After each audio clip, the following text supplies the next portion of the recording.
విశ్వాసం చెడిపోతే ఎలా? ఇర్మీయా గ్రంథము 3వ అధ్యాయం 22వ వచనం అంటాడు. ఇర్మీయా గ్రంథము 3వ అధ్యాయం, ఎవరు వాళ్ళు? భ్రష్టులైన బిడ్డలారా తిరిగి రండి, మీ అవిశ్వాసమును నేను బాగు చేస్తాను. దేవుడు బాగు చేస్తాడు. ఎవరు బాగు చేస్తారు? అందుకు దేవుని సన్నిధానముకు రావాలి. ఇళ్ళకాడ కూర్చుంటే కాదు, ఎక్కడో వీధుల్లో కూర్చుంటే కాదు, దేవుని సన్నిధికి వస్తే దేవుడు అవిశ్వాసాన్ని బాగు చేసి విశ్వాసిగా ఉంచుతాడు. ఆ మొదట్లో మంచి ప్రార్థన పర్రాలు.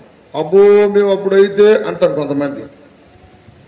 పనిచేసే దాన్ని బట్టి కూడా మేము అప్పుడు జొనం తొక్కున్నాం, జొనం చేసాము, అది చేసాము, ఇది చేసాము, బట్టి పని చేసాము, అది ఇది అని చెప్తారు. ఇప్పుడేం చేసావయ్యా, ఇప్పుడు ఏం చేస్తున్నావయ్యా? బిచ్చం అడుక్కున్నాడు, దిక్కు మాలివాడ. చెయ్యి, నీ చేతికి వచ్చిన పని శక్తి లోపం లేకుండా చెయ్యాలి. చదువుతున్నావా గట్టికి చదువు, పని చేస్తున్నావు గట్టికి పని చేయి, ఉద్యోగం చేస్తున్నావు భద్రంగా చెయ్యి. ఏ పని చేస్తున్నావో ఆ పనిలో శక్తి లోపం లేకుండా చెయ్యాలి. జాగ్రత్తగా ఉండాలి. ప్రార్థన చేస్తున్నావా, ప్రార్థనకు విలువ తేవాలి. పాటలు పాడుతున్నావా, పాటకు విలువ తేవాలి. వాక్యం చదువుతున్నావా, వాక్యానికి విలువ తేవాలి. విలువ తక్కువ పనులు చేయకూడదు. అసలు చేయకూడదు, మానుకో. ఏమన్నాడు దేవుడు? చేస్తున్నావా, చేయి గట్టిగా. నువ్వు దేవుని సన్నిధానంకి వచ్చి మొరుక్కున్నప్పుడు ఆ మొరుక్కు పళ్ళు చెల్లించాలి. ఆ మొరుక్కు పళ్ళు ఏం చేయాలంట అంటాడు కదా ప్రసంగి గ్రంథంలో 5వ అధ్యాయంలో, నువ్వు మొక్కుకుంటవే మంచిది అంటాడు. ఎన్నో వచ్చినము 5 అంటాడు చూడు. 5:4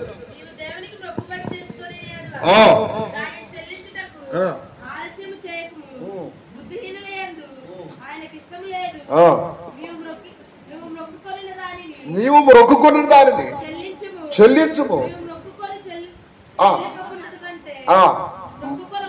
మానుకోవడమే మంచిది, మానుకోవడమే మేలు అంటాడు. చాలా మొక్కుబళ్ళు ఉంటాయి. నేను చెప్పిన మొక్కుబళ్ళు ఫస్ట్ ఏంటి? చెనక్కాయల చెనక్కాయల మొక్కుబడి. ఇదేనా? చెనక్కాయలు ఇచ్చారా? ఏమిచ్చారు అమ్మా? తొక్కలు తీసుకొచ్చి దేవుడి మందిరం ముందు పోసారు. ఒక ఆయన, మేము సాగర పోయి గొర్రె పొట్టేలను బలిచ్చుకొని గొర్రె పొట్టేలు దేవునికి బలిస్తామని చెప్పి ఒప్పుకున్నాడు. ఒక 50 మంది లారీ మీద తీసుకెళ్ళి, వాళ్ళలో కూడా సీనియర్లు పోస్టులు, మంచి బాగా తాగుబోతాడు చూసి, రే ఆట బలిస్తున్నావు రారా అని చెప్పి తీసుకొని పోయి దేవునికి బలిచ్చారు.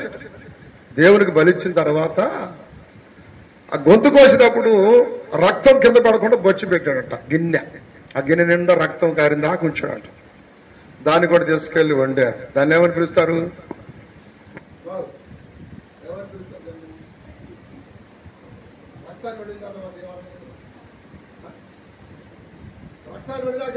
దాన్ని ఏమన్నారు? నల్ల కదా, ఎప్పుడు కనపడుతుంది నల్ల నల్లగా.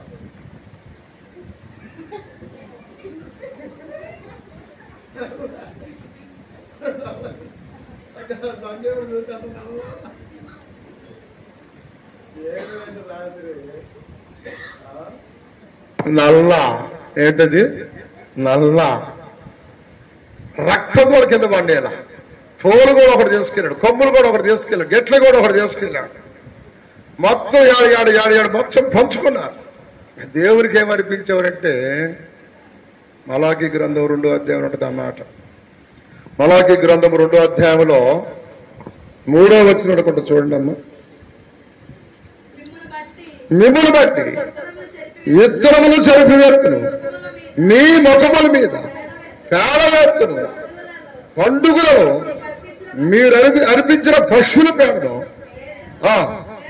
పేడ ఊడ్చిన స్థలంలో మీరును ఊడ్చబడి. ఎందుకంటే పండుగలు వీళ్ళు పేడే అర్పించింది.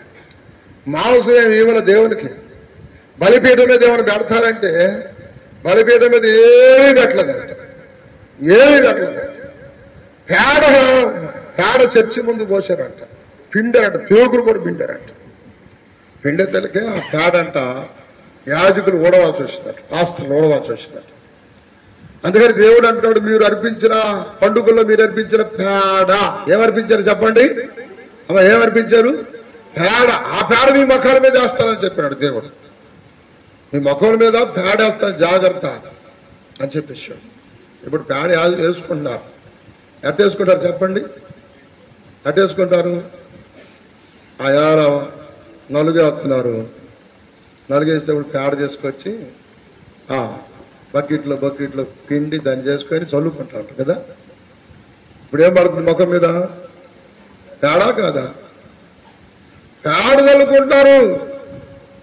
ఇవాళ యారనాలైతే ఇవాళ అదైతే ఇవాళ ఇదైతే అని చెప్పి ఇక్కడ ముందుగా కూర్చొని బాగా పాటలు పాడేది అక్కడ పేడ బిస్కి మొఖాల మీద పోస్తుంది. ఇది నా మీద పేడ పోసిందని చెప్పి అది ఇంకొక పేడ తీసుకొచ్చి పోసింది.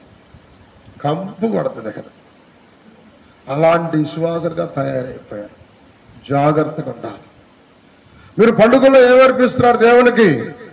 దేవునికి ఏమిస్తున్నారు? ఏమిచ్చి దేవుణ్ణి కనపడుద్దాం ఆలోచన చెయ్యాలి. ఏమిచ్చి నేను దేవునికి ఏమిచ్చి?